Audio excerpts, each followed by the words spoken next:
بسم الله الرحمن الرحيم. السلام علیکم ورحمۃ اللہ وبرکاتہ.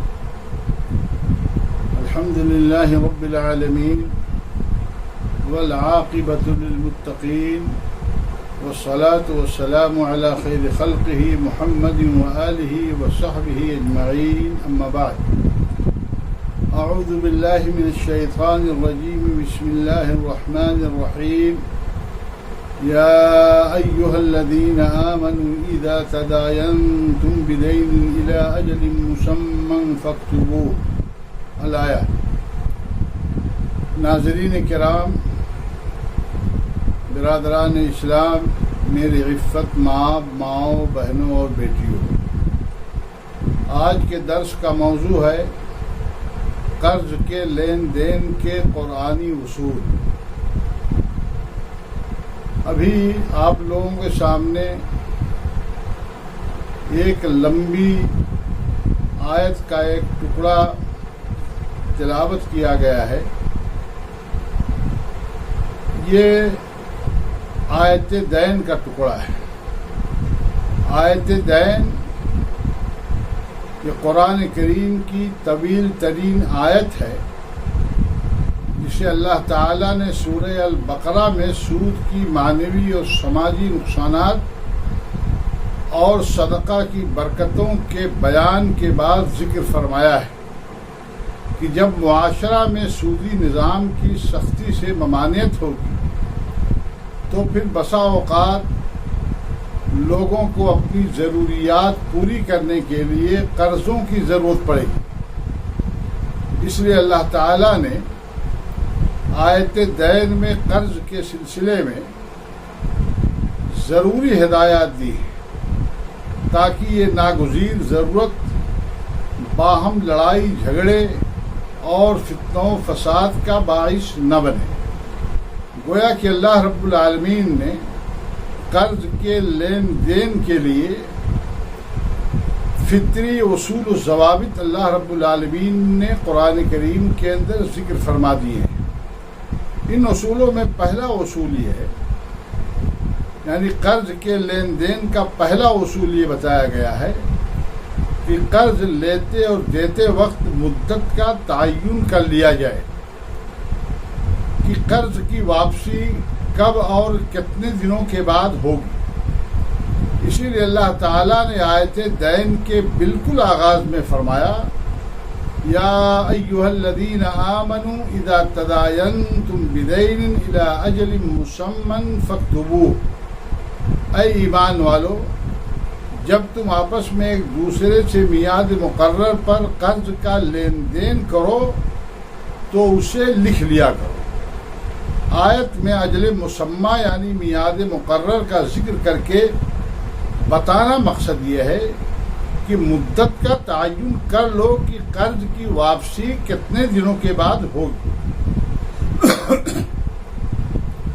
قرض کے لین دین کا دوسرا اصول یہ بتایا گیا ہے کہ اس معاملے کی تمام تفصیلات کو قلم بند کر لو، لکھ لو.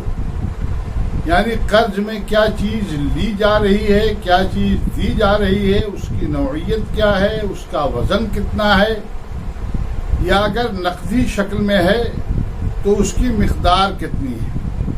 اسی طریقے سے قرض کی واپسی کی مدت اور تاریخ کیا ہے وغیرہ وغیرہ، یہ ساری تفصیلات قلم بند کر لو، لکھ لو.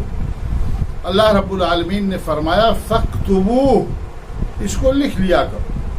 لکھنے کا فائدہ یہ ہوگا کہ قرض لینے اور قرض دینے والے میں کبھی اختلاف نہ ہو اور قرض کو لے کر باہم کسی نزاع کا راستہ ہمیشہ کے لیے بند ہو جائے گا. اور اگر خدا نخواستہ کوئی نزاع پیدا بھی ہوتا ہے تو یہ تحریر سند رہے گی اور اس کے ذریعے سے معاملات کا تصفیہ کر لیا جائے گا. تیسرا اصول اس آیت میں یہ بتایا گیا ہے کہ قرض کے آپسی معاملہ کو لکھنے والا عدل کے ساتھ صحیح معاملات کو قلم بند کرے، کچھ کمی بیشی اپنی طرف سے نہ کرے اور اس کی تحریر سے کسی کی حق تلفی نہ ہونے پائے. اللہ رب العالمین نے فرمایا وَلْيَكْتُبْ بَيْنَكُمْ كَاتِبٌ بِالْعَدْلِ، تمہارے درمیان قرض کے لین دین کے معاملات کو ایک لکھنے والا، ایک کاتب، ایک محرر عدل اور انصاف کے ساتھ لکھ لے۔ چوتھا اصول یہ بتایا گیا ہے کہ اگر مقروض نادان یا کمزور یا وہ دستاویز کا مضمون خود سے لکھوانے کی صلاحیت نہ رکھتا ہو تو اس کا ولی اور سرپرست عدل کے ساتھ مضمون قلم بند کروا دے اور اس کو لکھوا دے۔ اللہ رب العالمین نے فرمایا فَإِنْ كَانَ الَّذِي عَلَيْهِ الْحَقُّ سَفِيهًا أَوْ ضَعِيفًا أَوْ لَا يَسْتَطِيعُ أَنْ يُمِلَّ فَلْيُمْلِلْ وَلِيُّهُ بِالْعَدْلِ۔ اللہ رب العالمین نے فرمایا کہ اگر وہ شخص جس کے اوپر حق ہے، اگر وہ کم عقل والا ہے، نادان ہے یا کمزور ہے، یا وہ دستاویز کا مضمون املا کرانے کی صلاحیت نہیں رکھتا ہے، تو مناسب یہ ہے کہ اس کا ولی اور اس کا سرپرست عدل کے ساتھ دستاویز کا مضمون لکھوا دے، املا کرا دے۔ پانچواں اور اہم بنیادی اصول یہ بتایا گیا ہے کہ قرض کے لین دین کے لیے جو تحریر تیار کی گئی ہے، یا جو معاہدہ لکھا گیا ہے، یا جو دستاویز تیار ہوئی ہے، اس پر دو مسلمان مردوں کو یا ایک مسلمان مرد اور دو عورتوں کو گواہ بنا لیا جائے، تاکہ اگر خدا نخواستہ کسی مسئلے میں قرض دینے والے اور قرض لینے والے کے درمیان اختلاف پیدا ہو تو ان گواہوں کے دستخط اس میں فیصل ثابت ہو سکے۔ اللہ رب العالمین نے فرمایا وَاسْتَشْهِدُوا شَهِيدَيْنِ مِن رِّجَالِكُمْ فَإِن لَّمْ يَكُونَا رَجُلَيْنِ فَرَجُلٌ وَامْرَأَتَانِ۔ اللہ رب العالمین نے فرمایا کہ تم اپنے مسلمان مردوں میں سے دو گواہوں کو اس کے اوپر مقرر کر لو، اور اگر دو مسلمان مرد نہ مل سکیں تو ایک مسلمان مرد اور دو خواتین کو اس کے اوپر گواہ بنا لو۔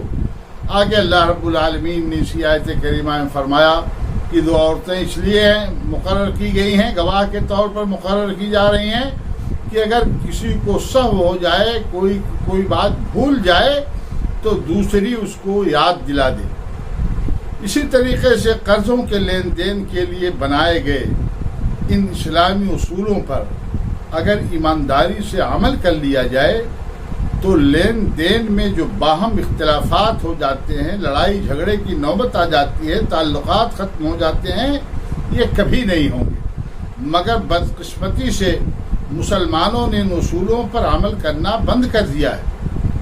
میرے بھائیوں، میرے بزرگوں، میری ماؤں اور بہنوں، آج سے 1450 برس پہلے اسلام نے قرض کے لین دین کے جو اصول و ضوابط مقرر کیے تھے اور قرآن کریم میں قیامت تک کے لیے وہ اصول و ضوابط محفوظ کر دیے گئے ہیں، دنیا علم و ترقی کے معراج پر پہنچنے کے باوجود ان اصولوں میں اب تک کوئی اضافہ نہ کر سکی ہے، بلکہ موجودہ لین دین اور کاروبار میں پوری دنیا انہی اصولوں کے گرد گھومتی پھر رہی ہے، یا اپنی بدنیتی اور خبث باطن کا مظاہرہ کر کے ان میں منمانی تبدیلی کر رہی ہے۔ ایسی صورت میں مسلمانوں کی یہ ذمہ داری بنتی ہے کہ قرض کے لین دین کے ان قرآنی اصولوں سے دنیا کو متعارف کرایا جائے اور ان اصولوں کو عام کیا جائے، جو اصول فطرت کے عین مطابق ہیں،